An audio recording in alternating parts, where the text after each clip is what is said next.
এই স্বার্থপর পৃথিবী কারো কথা মনে রাখে না, কারো জন্য থেমে থাকে না, কেউ তোমারে মনে রাখতো না। তুমি মরে গেলে কারো হাতে সময় নাই তোমারে কান্দে লইয়া কান্দনে, কারো হাতে সময়।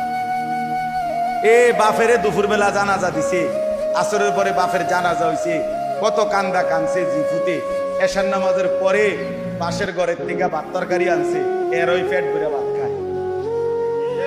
এরা দেখলাম দুপুরে কান্দে অন ভাত খায়, আরো গোস্ত লয়, আরো ফার্মের মুরগা লয়, তেলাপিয়া মাছ লয়, ডাল লয়। কি আপনারা দেখলাম বিকালে কি কান্দাটা কানলেন,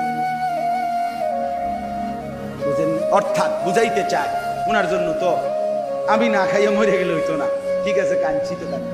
অর্থাৎ দুনিয়া থেমে থাকে না, কারো জন্যই কি থাকে না, থেমে থাকে। এজন্য দুনিয়া নিয়েই ব্যস্ত না হই, আখিরাতের ফিকির করি।